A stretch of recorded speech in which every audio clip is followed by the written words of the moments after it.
Okay, so just continuing what we talked about last time with cookies. So cookies, just once again as a reminder, cookies are information about a web page actually on a particular browser, and they're on the client side. So, for example, you could type in your username and your password, and then maybe log into some website. And then later on, when you come back to this page, it'll remember what your username and password is. Now, who are you? You are the person, there really is no you in this case. You're sitting down at the terminal. Whoever comes to that laptop and brings it up again, that's you. So in other words, if you logged in on one computer and logged into a website, then went over to, let's say, the library and brought the page back up, it doesn't know that's you, because it's just you moving around. So it's really, the cookies are not based on a particular person, it's based on a web page on a particular computer. And then I think we talked last time that even the different web browsers like Internet Explorer and Safari and Firefox, they have their own cookies. So if you logged in on one computer on Internet Explorer and then brought up Safari, well, that's an Apple. If you brought up Firefox, the cookies wouldn't be there. You'd have to do another set of cookies. So anyway, what we want to do now is we've seen forms like this before in our IT 250 class where you ask people questions and then maybe you have a button that submits the answer somewhere. What we'd like to do is if we come back to this page, we'd like to remember some of the information. So it's the simplest version is to have two questions and we'll remember one of the two. And then towards the end of the class we'll change the code to remember both answers. So if somebody was to type in a name, I guess we can stick with the Jersey Shore example.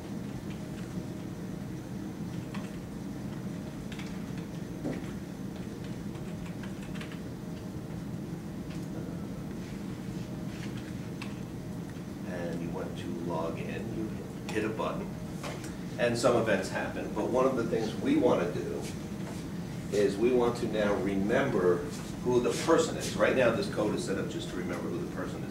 So if we were to come back to this page or reload the screen, it remembers, I have it now set to remember the username but not the password.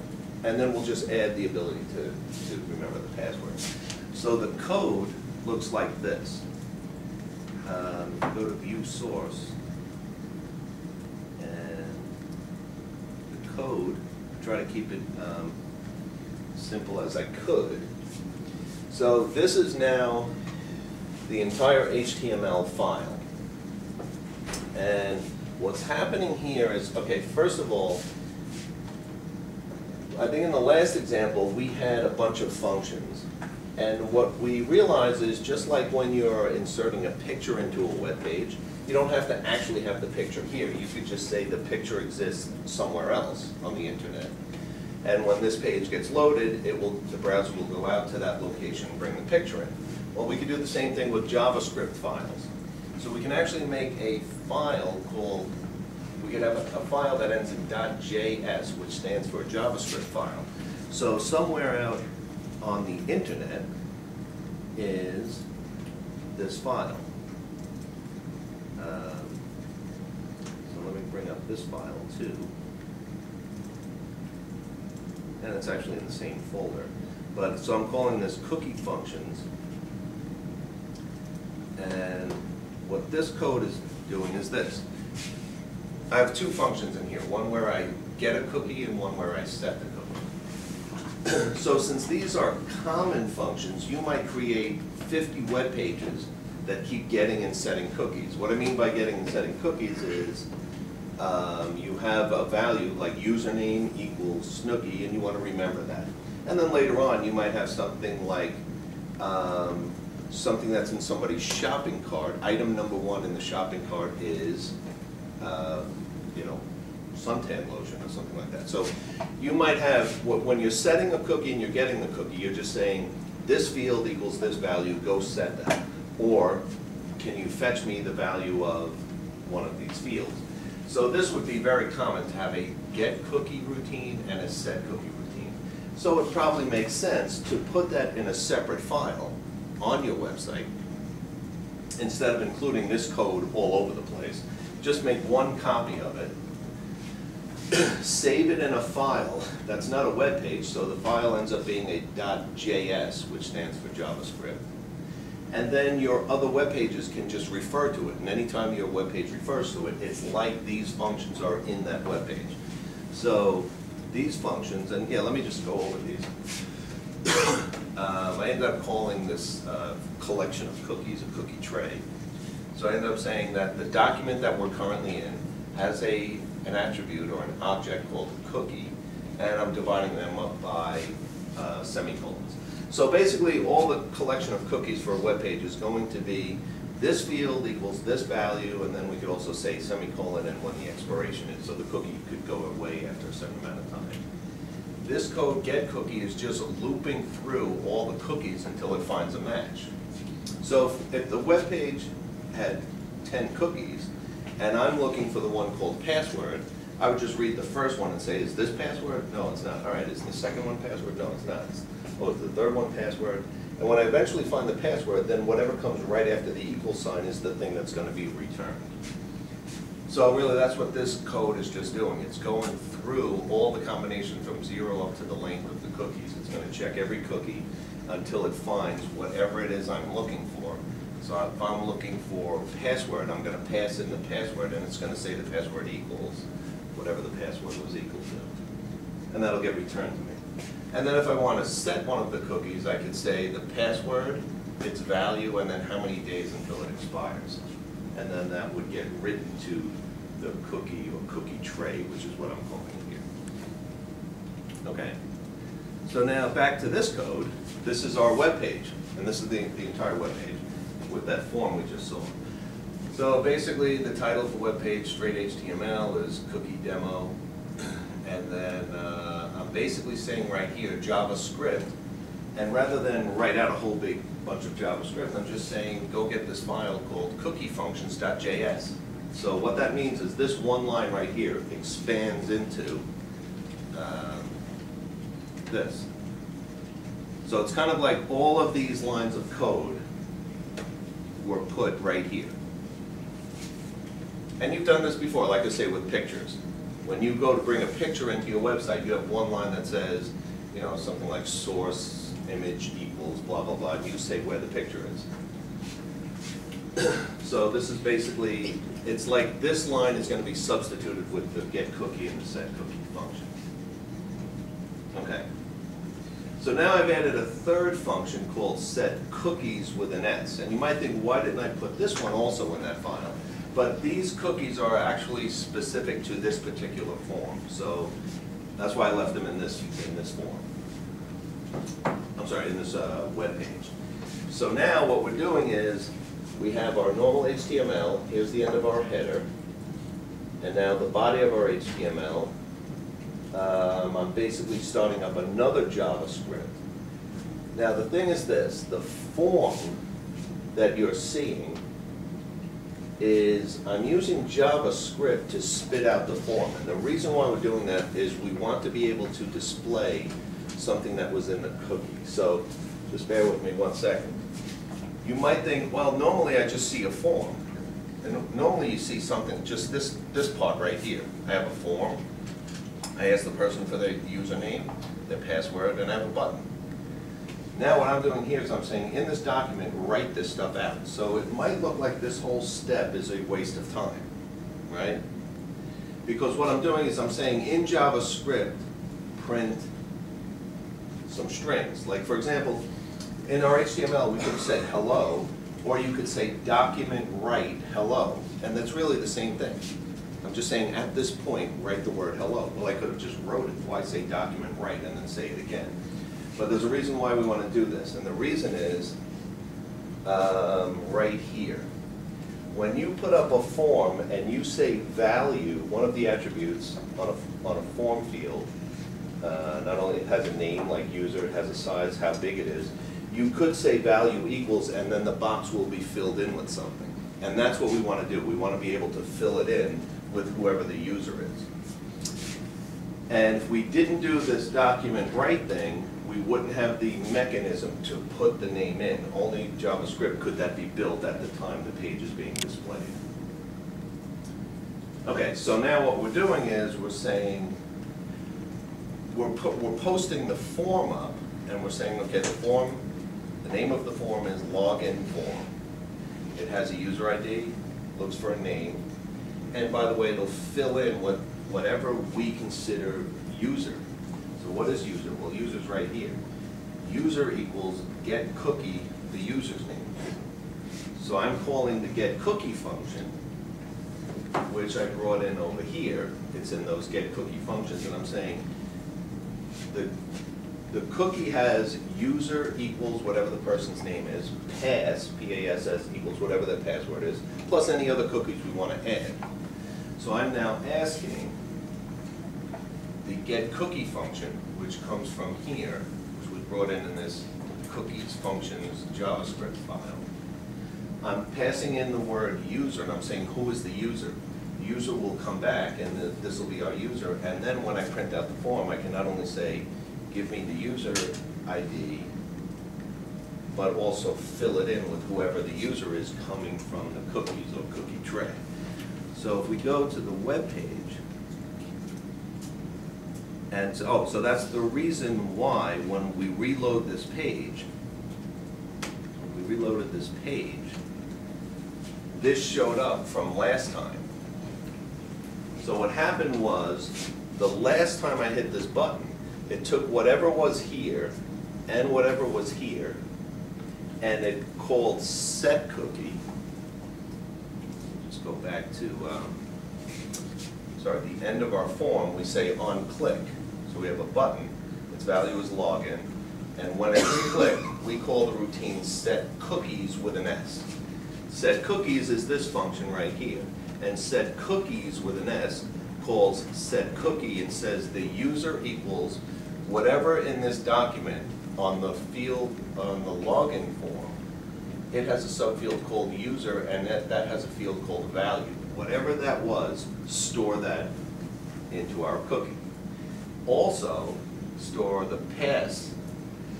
The pass field is equal to whatever this document's login form's pass field value is. And so that ends up getting stored when we call SetCookie.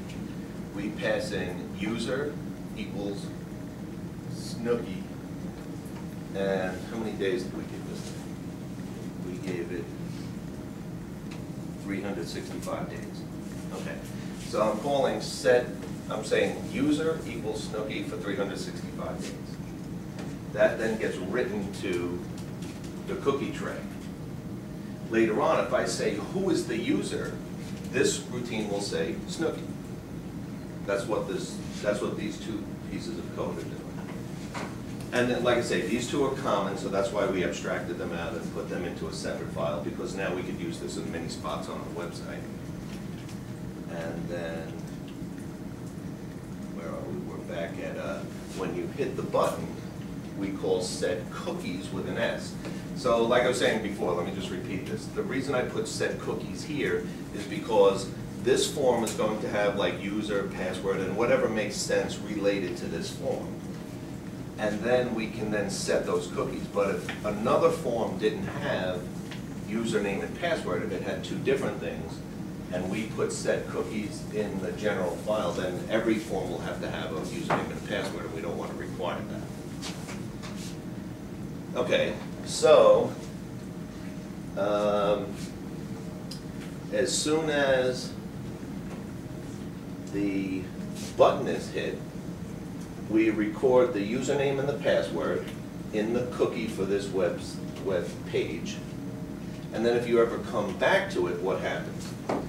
We reprint the form. We say username equals, the type is text, the name is user, the size is 20, and then the value we go and get from user.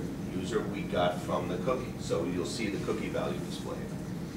So what would we have to change to this code if we wanted to also display the password? So what would need to be changed in order for the password to be displayed also.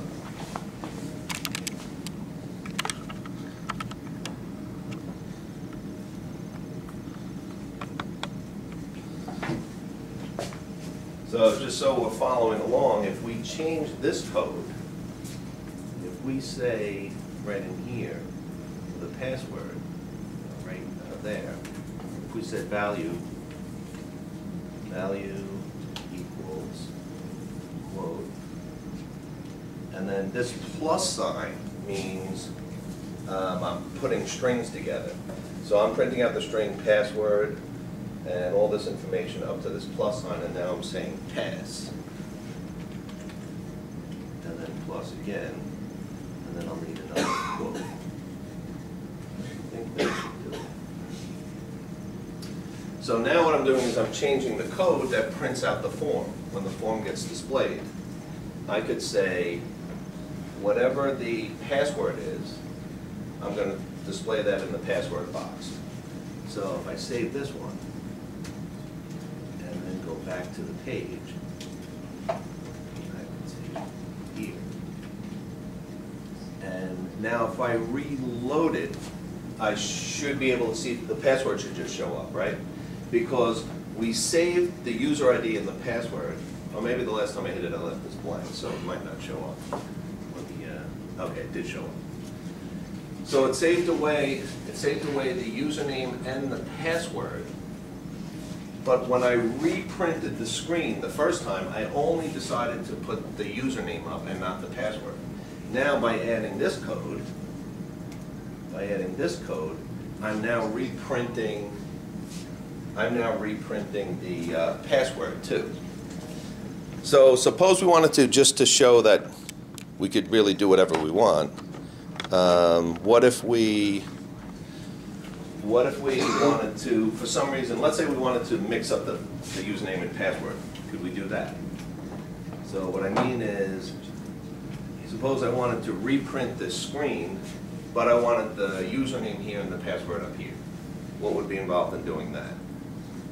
So that would be now a real simple two-line change. In the user field, I'm going to display the password. And in the password field, I'm going to display the user. So now I can hit save. And now if I reload this page, it should flip them.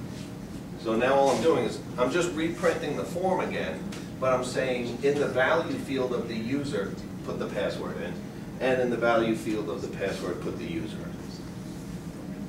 So really all this code is doing is just reprinting the form however I want. And the values I'm getting, pass and user, they're coming from these cookies. So I'm going out, I'm getting the cookie for the user, I'm calling that user. I'm getting the cookie for pass, I'm calling that pass. And then for the user ID, I'm printing the password, and for the password, I'm printing the user ID. I mean, it looks silly, but it just demonstrates how easy it is to make a change to what we're writing. So now, if you wanted to store away 10 cookies, what would we have to do? Well, the idea of storing away a cookie is the same. That's why we put SetCookie in a separate file. We would just add more lines to here. I'd say the user is equal to the document login form user value, and set that field. And password is whatever the password is, and we just make up a name for each one. The way we get the values, is by every document. Every web page you're looking at is called the document. Inside the document, there are subdivisions and forms and that kind of thing. Whatever names you gave them, you can get to them by saying the form name, then the field within the form, and then the value within that field.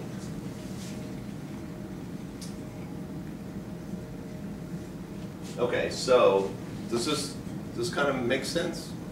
What we're doing, right? Well, we know what it is we're trying to do, right? Obviously, we're trying to be able to remember some of the fields people typed in last time they were at this browser on this website.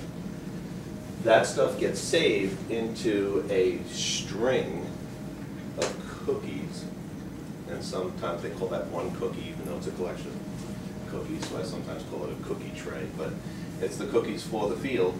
And then when we go back to display this page, we can go read what cookies are out there and just pretty much display them anywhere we want. We almost have to be careful we don't display them in the wrong spot.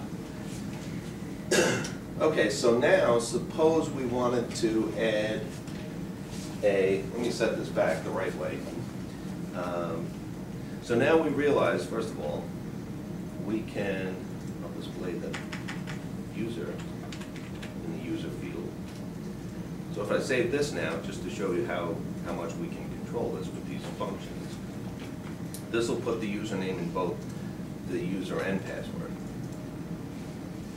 So now I got the username here and I got the username here, because I'm just really printing out whatever I want. So now the question is, suppose we wanted to alter this. Let me remove this again. This is the way it was before. I'll leave it like this, so that way the code will be like it was when we originally set it up. Make sure it works. So now what I'm doing is I'm filling in the user in the user field of the form, but I'm leaving the password blank, even though we're currently remembering the password. So if I go back to this and reload it, I should just see the user ID. Oh, I must have made a mistake. The screen goes white, it means I can't understand. Left in this double. I think that's the mistake. And then okay, so now I've had the code back to the way it originally was, where you see the user ID but not the password. So now if we wanted to add, and this could be our next assignment, if we wanted to add a checkbox here that says, do you want me to remember your password? And so you've probably seen that. You log into a computer, maybe if you're at a library, you don't want to say yes. Remember this password, but if it's your home computer, you might want to remember it so you don't have to keep typing it in. So we'll put a checkbox here that says, do you want me to remember your password? And if the person checks yes, the next time they come back, that password should appear here. And if they don't check it, then it should be like this. They should not see that password. The other thing I just want to mention is the password field I'm using here. It's bad for a password, right? Because we can actually see what the person's typing. Usually you use one of those spry password fields that, you know, just puts up like a dot every time you put a letter in. But for this project, we'll let it be seen. So we can know it's the right password, not a previous password, and we can't tell the difference because it's just a bunch of dots. So if you wanted to do that, what changes would you have to make to, this is now a combination of code and HTML. What would have to change? So first of all, we'd have to add a checkbox. And then the box would you could either check it or not check it. Then we'd have to know, did the person check it or not? So when they hit login, right now what we do when we hit login is on click we go to set cookies. When we go to set cookies, we go to this code. So as soon as the button is hit, right now, as soon as the button is hit, we go to this code, and this code says,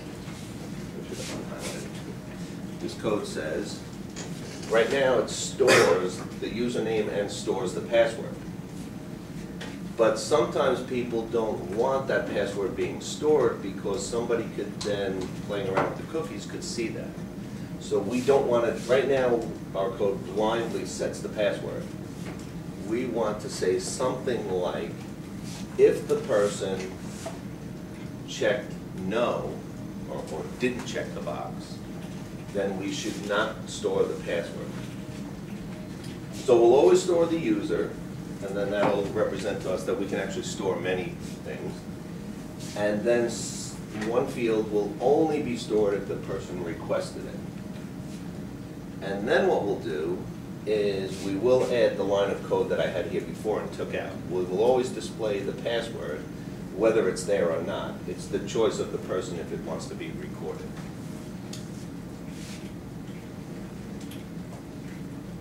So does that make sense, that what we would have to do to put in the box that says, are you, do you want us to remember the password? So what would change is we'd go back to here, we'd say value equals, and then the plus pass, plus again, the way we had it before. So we'll always put the password in the password box. But the thing that determines whether we should remember it or not is if they check the box, and then up here we have to make a change that says, instead of this line that just says record the password, say if the person wants the password to be recorded, then we'll record the password. Okay?